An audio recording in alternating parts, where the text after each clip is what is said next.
What's going on, guys? Thank you so much for joining us back here on the Lopes Goes Last podcast channel. It has been far too long since my friend Evan Reed has joined the podcast, but it has been for good reason. As he is, hopefully, this is okay for me to tell the world here, but he is a new dad, and so I did not want to bombard him with basketball questions while he was doing something much more important. First of all, Evan, congratulations, my friend. Obviously, you're going to be a phenomenal father. You already are a phenomenal father. I already know that about you. But separate from that, how are you? How have you been? Do your eyes hurt? Like, where are you at right now? Yeah, thanks. Thanks for having me back on. Excited to talk some basketball with you. Uh, Doing great. Baby's healthy. Mama's healthy. So that means I'm happy. So that's been most of my life for the past month, if not all of my life. But it's been good. It's been a huge blessing. We're doing well. How are you, man? Dude, I'm awesome. I'm doing really good.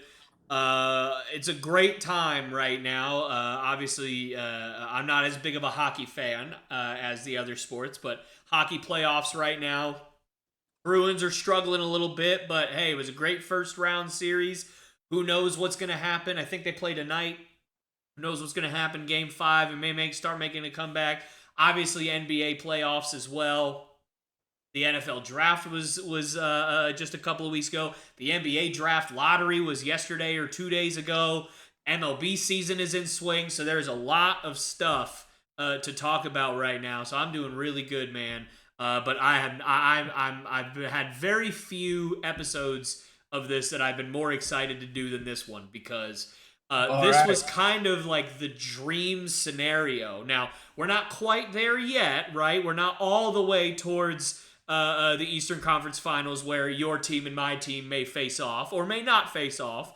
But obviously, if I'd have told you, hey, man, I just got back from the future and it's looking like Pacers Celtics Eastern Conference Finals, you would have been thrilled, I'm sure. As I would say, as what I have been because we're in the Eastern Conference Finals, but I also have said to you multiple times I don't want to face.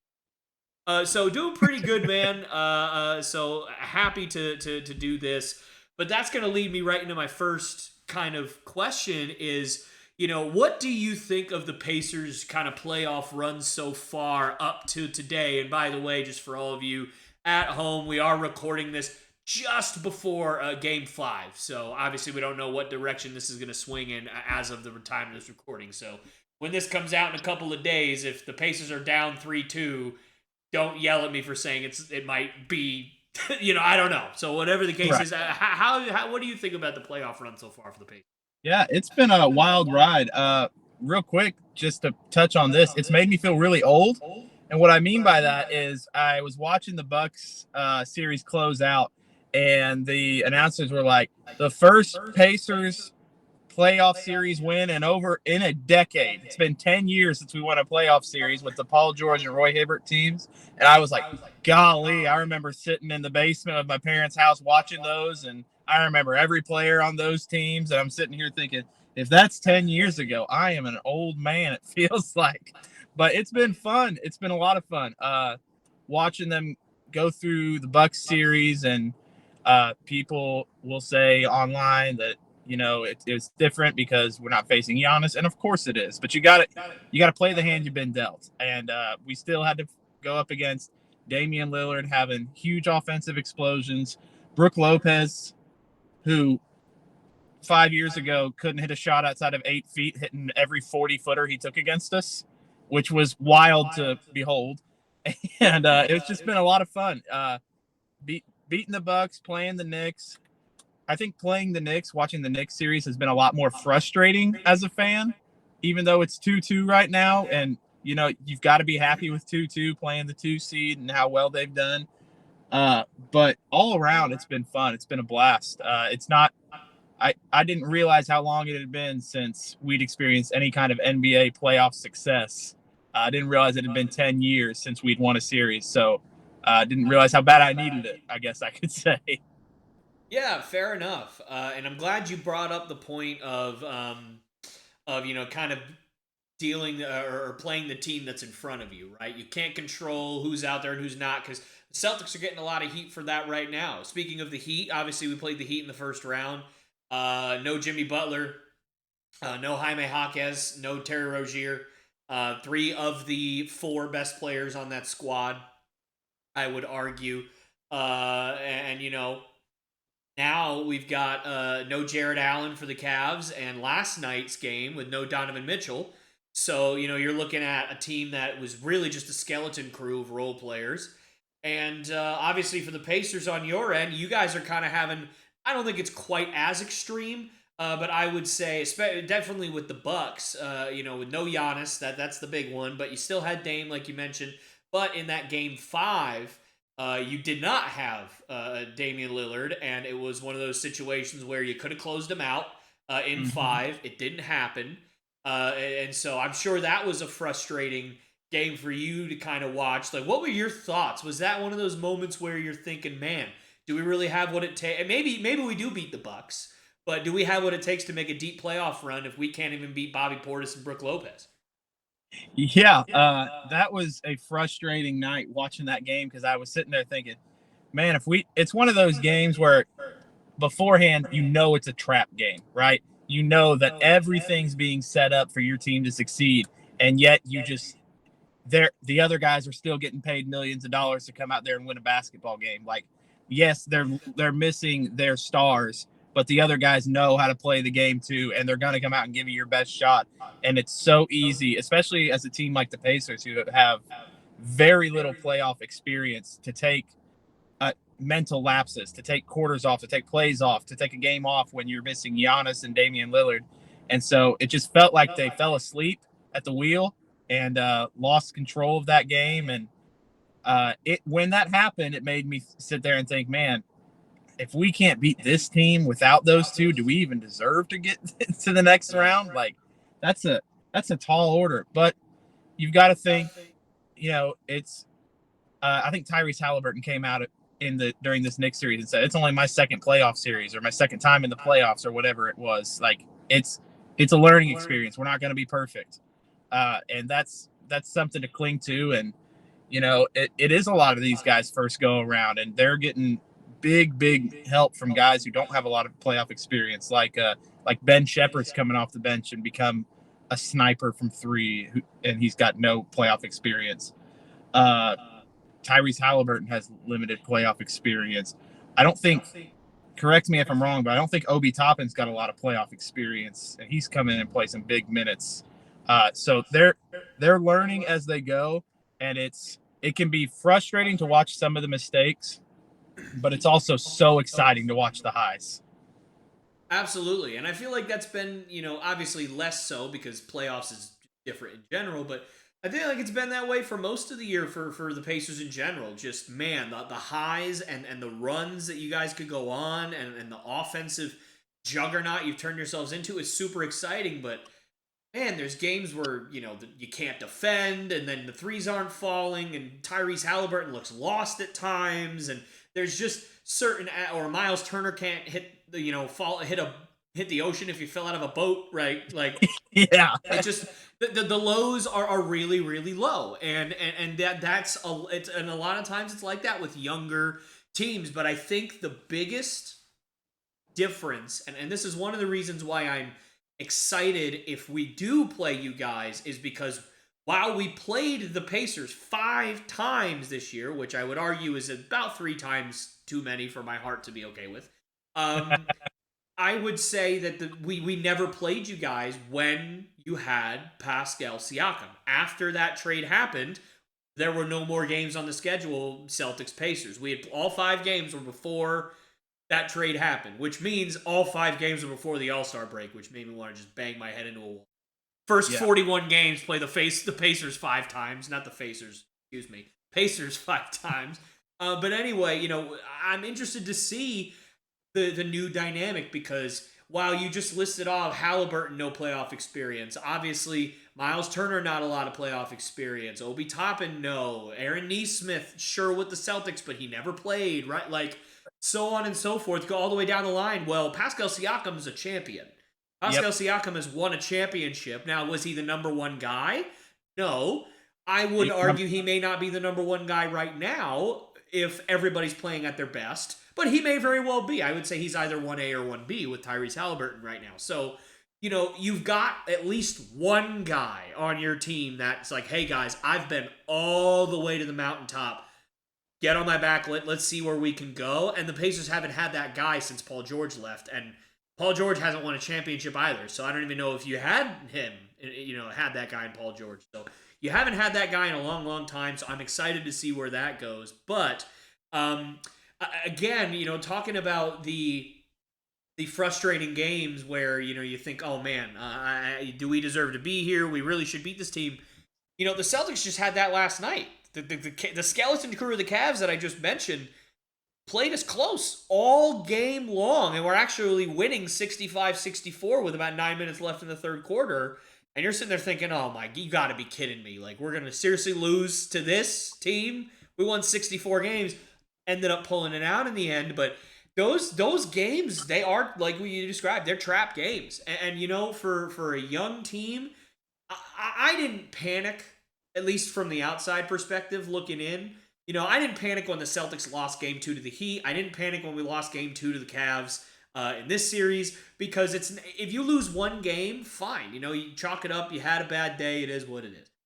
Moving on from that, how you respond and how you adjust and how you figure things out from there, that's what showcases what a champion is. That's what showcases what a real good playoff team is. And credit to Indiana.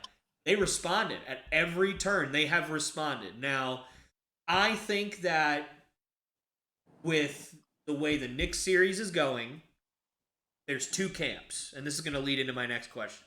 First camp, which is what I find myself in.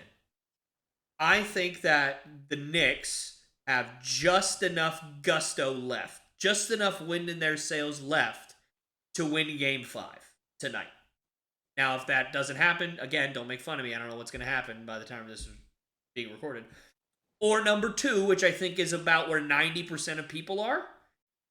The Pacers have gassed them. They're done. They've run them out of the gym, and they're just going to win Game 5 in Madison Square Garden tonight and then put them out of their misery in Game 6 in Indiana, and that'll be it. I personally, again, I'm in number one, and it has nothing to do with the Pacers. It's just that I've watched the Knicks a lot more than a lot of people this year, just because I figured that they would be tough after they made that Obi Toppin trade. And sure enough, they were. They went on a crazy long win streak, and then everybody started getting injured for them.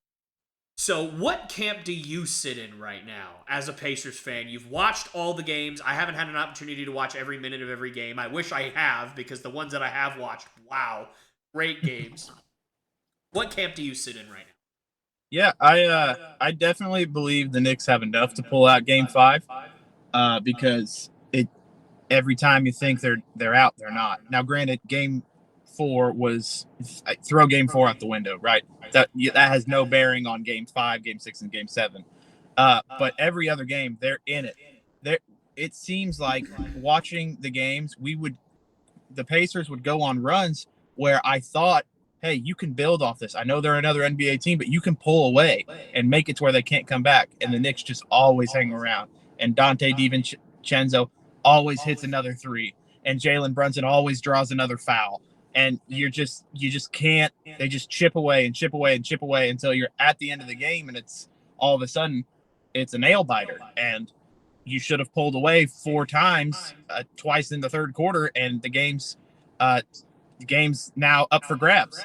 But I will say this, and that is, I think in my heart, if the Pacers are going to win this series, they've got to do it in 6. I know home court advantage, and they're NBA players. They can go somewhere else, and they can win. But if you're going to win in Madison Square Garden, it's got to be before Game 7, right? You've got to pull this one out. Now, I think they should have pulled out Game 1. I think that was frustrating. But I think they can win in Madison Square Garden. I think you've got to do it in Game 5 before the weight of the state of New York and the island of Manhattan is on that building. Game 7 just bearing down on you, and Stephon Marbury and Walt Frazier are at the base of the goals, swatting the inbound passes away from you and that sort of thing. Have you seen them this playoff series? At the baseline, every bucket, they're on their feet and they're almost on the court sometimes. It's ridiculous, but it's fun. But yeah, I think the Knicks can pull out another game. I think they can win the series if everything breaks the right way for them, because I know the Knicks are hurt and they're hurt bad. The Pacers aren't healthy. Halliburton's walking around doing all this, which makes it all the more incredible, with a 90-year-old man's back. Like, his back is bad. That's why he's sitting so much. That's why TJ McConnell's getting the chance to shine the way that he is. One of our best scorers all season in Benedict Mathurin, he's not been available the whole playoffs. He's hurt. He's out for the year. And depending on the version of Miles Turner that shows up, good Miles Turner wins us a game against almost anybody. But Miles Turner that gets dominated by Isaiah Hartenstein and Precious Achiuwa, we're in trouble. So there are so many things that have to break one way or another for both teams in this one. But I think it's going to be a close one, and that's what worries me, because I think Jalen Brunson always hits the late shot in New York. And so, I don't know. It'll be a fun one to watch, but I think it's far from a guarantee. I don't think they're gassed to the point where they're done for. Okay. So just so I'm making sure I get you right, do you think the Pacers pull this thing out? Like, is that, or do you think, because you said both things, which is, well, you said all three of these at once, which is, I think if the Pacers win, they have to win in 6. Also, you think that the Knicks have enough to win tonight, but also you think that you can win in Madison Square Garden, so that kind of implies maybe you can win in a Game 7. So, like, where are you with that? I'll admit I didn't answer your question very well. I kind of went through all my in my heart, I say the Pacers pull it out tonight and win it in 6. But I'm not super confident that it's going to be the way Game 4 was. I think it's going to be tough. And I think if the Pacers do win the series, it goes in 6. But in my heart, I'm picking Indiana tonight. Yeah. Okay. And I was, obviously I would expect, I guess, is not the greatest word, because that kind of diminishes it. Like, oh yeah, I'd expect that from a Pacers fan. Like, I don't mean it like that. But obviously, I would hope that in your heart you would think, what, I have confidence in my team. I think we can win. But for me, right? Obviously, this. Big wrestling fan over here, right? Big wrestling fan. Big part of this channel is wrestling. Okay, I'm recording a big thing with my friend Dan about wrestling. We're gonna do like 5 topics tomorrow. It's gonna be a lot of fun. Check that out if you haven't already. I don't know when y'all are watching this, but check that out. It's gonna be a good time. This is kind of reminding me of, there are certain matches where, like, the underdog, the babyface, the good guy, where he's just getting the crud kicked out of him, and, like, okay, wrestling's predetermined, so that you can have the exact same match with the exact same 2 people, and if the story that you're telling, and that that you're telling as a fan, says the bad guy's gonna win, no matter what, how much that good guy fights back, eventually he's going to give out. But if the story is, oh, we got to have a big good guy win right here. He's got to win the belt. He's got to win he's going to be the number 1 contender. Whatever it is, you're just waiting. You're waiting for that good guy to just, all right, when's the butt kicking going to stop? And when's he going to make his comeback? And when's he going to start kicking his feet? When's he going to start firing up the crowd? When's he going to, like, you kind of wait for that.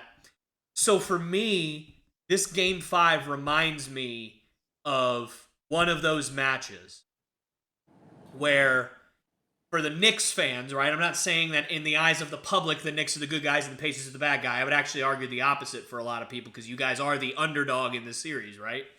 But yeah. I think right now, just based on how injured they are, I think the Knicks are almost the de facto underdogs at this point. Where they are just, Game 4, you guys just ran them out of the gym. And I don't mean like score-wise. Obviously you did it score-wise too, but I mean physically. Like, It looked like they ran out of gas. It looked like their will had stopped. and you just kept hitting three after three after three and just buried them, which you should. When you smell blood, you should bury them, right? But I just think that it was one of those things where the guy's getting power bombed, and then he gets picked up, and he's power bombed again, and he's power bombed again, and he's power bombed again, and then he starts kicking.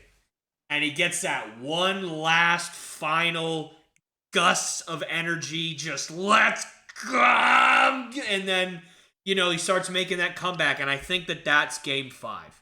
I think the Knicks just have one last guttural scream in them in Madison Square Garden in front of their home crowd that they just have enough to pull out a 2 or a 3-point win. And it's going to be a low-scoring game. It's going to be all defense, and they're going to pull it out. But that's going to be it.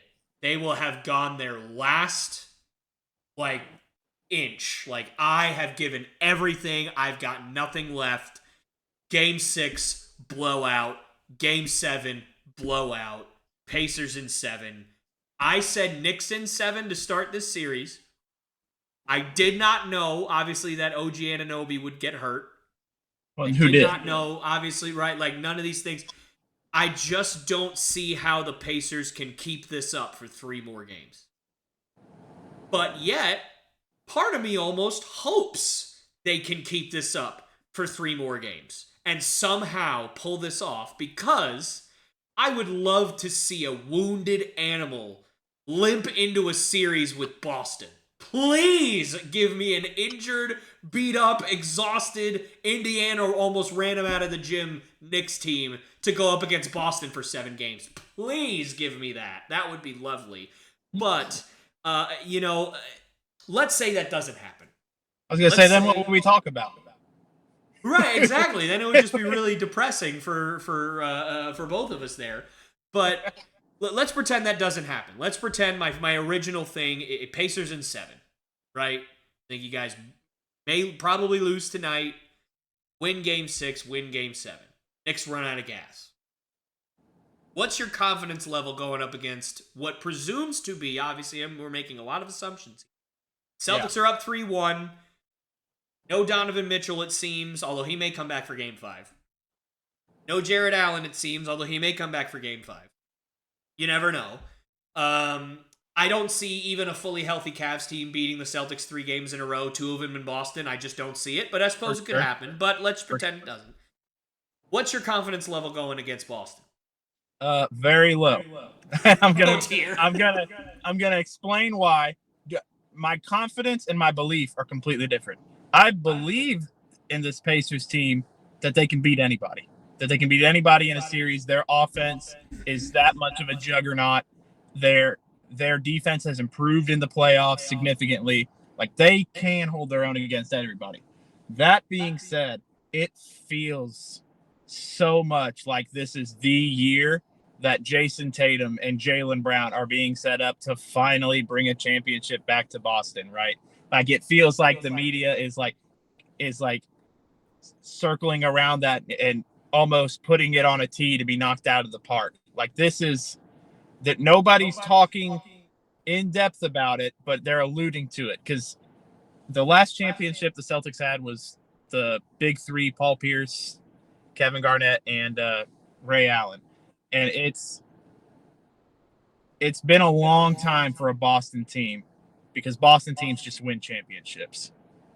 And to this point, Indiana hasn't. And I think that experience of being to the finals and being a team together for that long. Now, granted, we do have Pascal Siakam, like we talked about, who's been to the finals, and that helps mediate some of that, because he can help the young guys with that. But I think just the experience of the moment, Jason Tatum and Jaylen Brown and Derek White, for that matter, because he's balling, that they are that good. And I think it could be a fun series, but I would have to lean Boston. And at the best result I would be confident in saying is Boston in 7. But they are just a juggernaut, man. They won 60 games. They won 60 games. And they just dominated their way to the 1 seed. Yeah, dominated their way to the 1 seed. Have dominated in the playoffs. They're good. They've got fresher legs than anybody. They've got more experience than anybody. They're Other than healthier than anybody. they're healthier than anybody. It's everything is being set up for them to get back to the promised land. And I hope it's not true. I hope the Pacers come in and make it to the finals for the first time since I was less than a year old. But it is tough to picture. Yeah, I understand that. I probably have a lot more confidence in the Pacers than you do. And I don't mean even belief, because my belief is we're gonna sweep you. Like that's my belief, right? But my confidence is Celtics in 7, because that's just what a Boston fan is trained to do. It's we lose games that we shouldn't lose. We can't win at home in the playoffs. We are 500 at home in the last 4 years in the playoffs. 14-14. Like, that's not okay. Like, you can't. But you never lose on the road. Well, fair enough. But point being, but the problem is what's the point in having home court advantage if you can't win at home? Like, there's no, that's almost worse, because like you're losing more games at home than you are on the road, right? And for me, right, if we were to make it to the Eastern Conference Finals, I don't have much pause in facing either this depleted Knicks team or the Pacers, but I would much rather face the Knicks, because for me, obviously injuries are just enormous, right? But I think that what the Knicks are doing, not only physically, but statistically, is wildly unsustainable. Like, absolutely.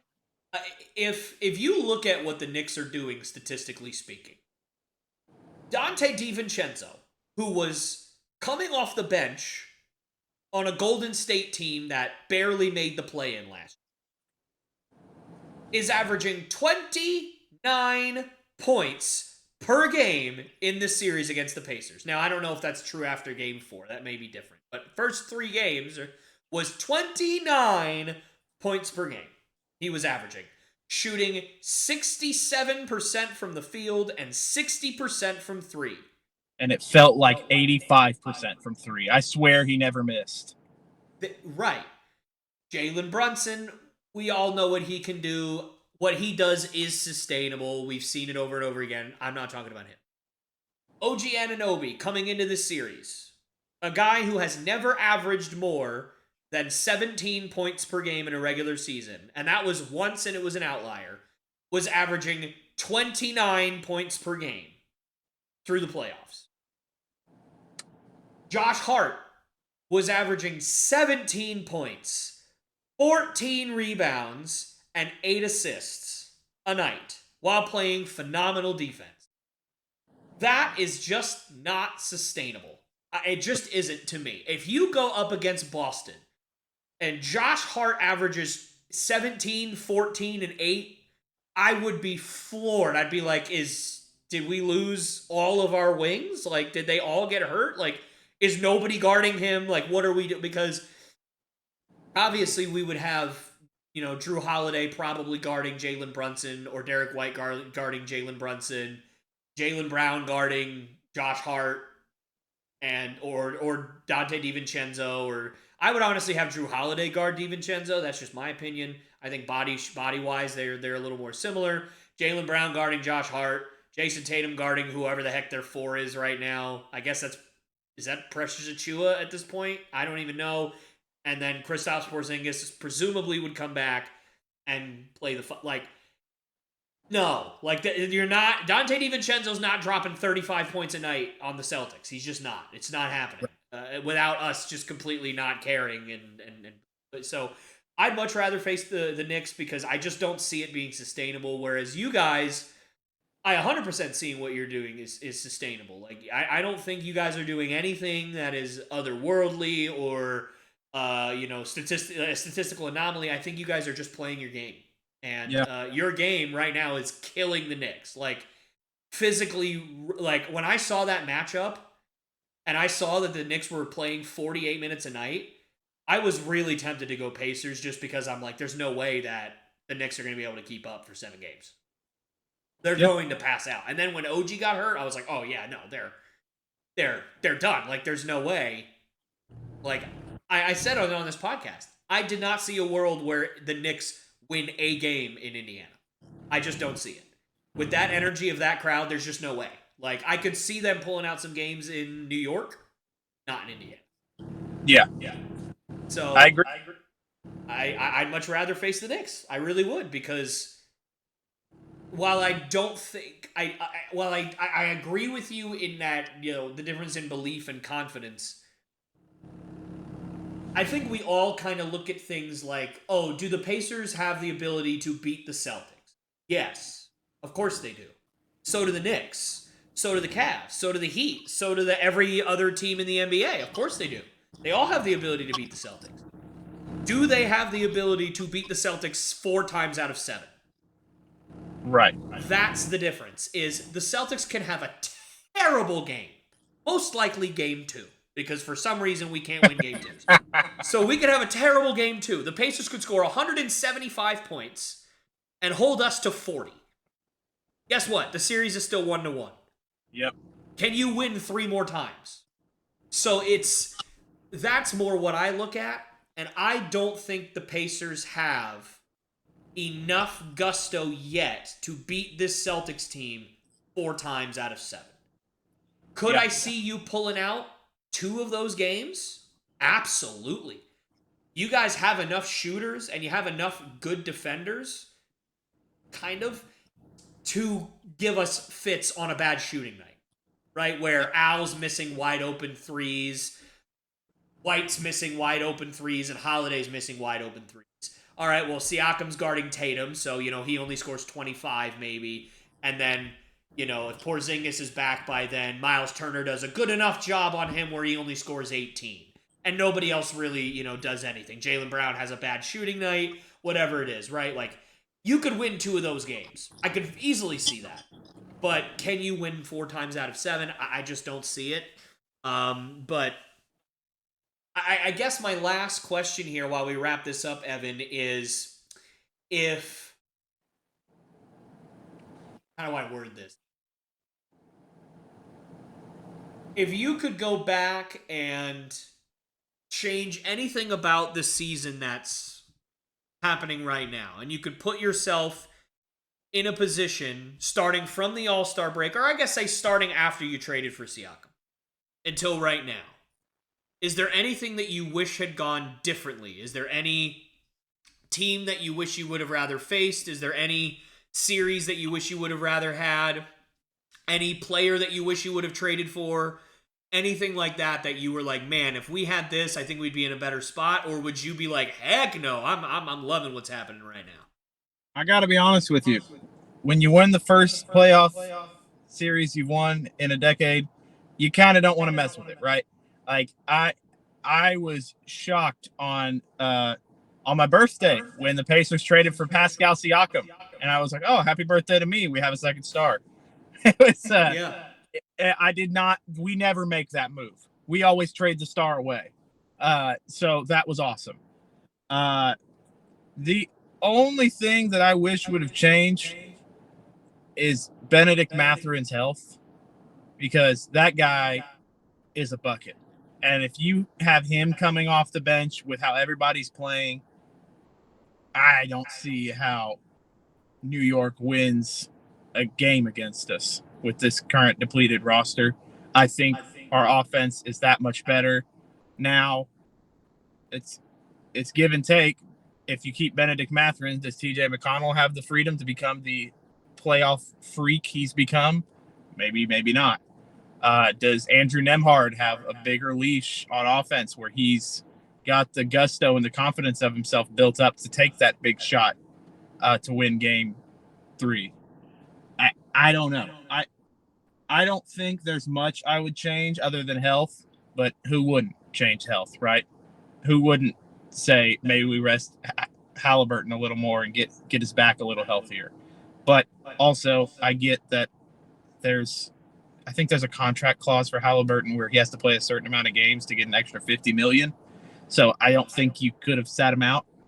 I know if I had $50 million on the line, suiting up and playing a few more games, you'd have to take me out on a stretcher. But it's fair enough. So yeah, I don't think there's anything that I would mess with for the Pacers. I loved the Siakam trade, loved it at the time.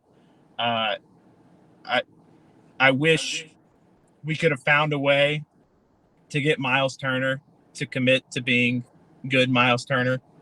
Good Miles Turner is so good, and bad Miles Turner is so frustrating because in my head and in my heart, we should sweep the Knicks because Miles Turner dominates whoever plays against him. He dominates Precious Achiuwa and Isaiah Hartenstein, and they don't out-rebound us because Miles Turner is bigger and faster and stronger and can shoot threes and stretch them out and runs them to death.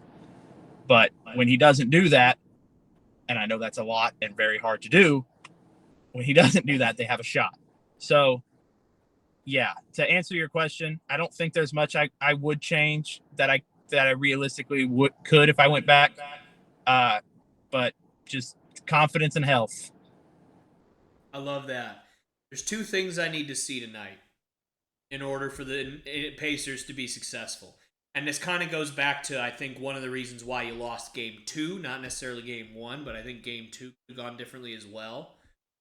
I need to see TJ McConnell guarding Jalen Brunson a lot more than he. Because, quite frankly, he's about the only guy that's done well against him. And for whatever reason, when I was watching game 2, TJ McConnell was draped all over Jalen Brunson. He wasn't fouling, and Brunson was struggling. The last 7 minutes of the game, Rick Carlisle took TJ McConnell out of the game, and Brunson went crazy. Andrew Nembhard had no chance. And Brunson hit all the big shots, and that was that. And I'm just sitting here looking at the TV screen going, why did you take TJ McConnell out? And second of all, when Brunson started getting hot, why'd you not put him back in? Yeah. I don't understand. So I need to see TJ McConnell guarding Brunson a lot more. Number 2, as good of a job as Aaron Nesmith has done on Jalen Brunson over the last few games, and he has done a great job, and I could not be more proud of a former Celtic who has found his way on a team and made it his, not his own team, literally, but made that team his own and made it his family and made that where he needs to be. I'm so happy for him. I loved him out of Vanderbilt. I was really hoping it would work out. It just didn't. He's a great player. I need to see him guarding Dante DiVincenzo. I need him to guard Dante DiVincenzo all night because I don't think Jalen Brunson is the reason you all might lose tonight. Dante DiVincenzo is the reason you all would lose tonight. Because that's fair. When I look at Jalen Brunson, realistically speaking, how much more can I expect of a guy that's on one leg and is already averaging 30 a night? Like, what? He's going to average 35 and suddenly that's the difference in you winning the game? I don't think so. He scored 40 points a billion games in a row in the playoffs, and they lost a bunch of those. So it's not Jalen Brunson. It's everybody else. Yeah. And so if you put McConnell on Brunson for a lot of the night, have Nesmith guarding the other guy who's been scoring a ton, I think that's a recipe for success. But we'll see what happens. Evan, we're going to wrap things up. Dude, thank you so much for coming on today. I hope we get to do this again soon because, again, I'm hoping that where we're at right now, it's going to be Pacers-Celtics. I don't know if it's going to happen, but if it is, I'm going to get you back on, and we're going to fight to the death. No, I'm kidding. No, we're gonna obviously have some fun on here and go back and forth and just try to, not have complete lack of belief in both of our teams, because I have a feeling that's where it would go, where you're like, but you're Boston, and I'm like, yeah, but we're Boston, so it's kind of right? Yeah, for sure. So we'll see what happens, but dude, thank you so much. And if there is anything else that you want to say about the Pacers this year or the playoffs in general, fire away. I'll give you the closing words. Yeah. Well, first, thanks for having me. Always a blast to come on and talk ball with you. Guess if I had any closing words to say, it would be make sure you watch more of the Lopes Goes Last podcast. And see you sometime soon. All right. Well, I appreciate the plug. Thank you guys all so much for watching. We'll see you all next time.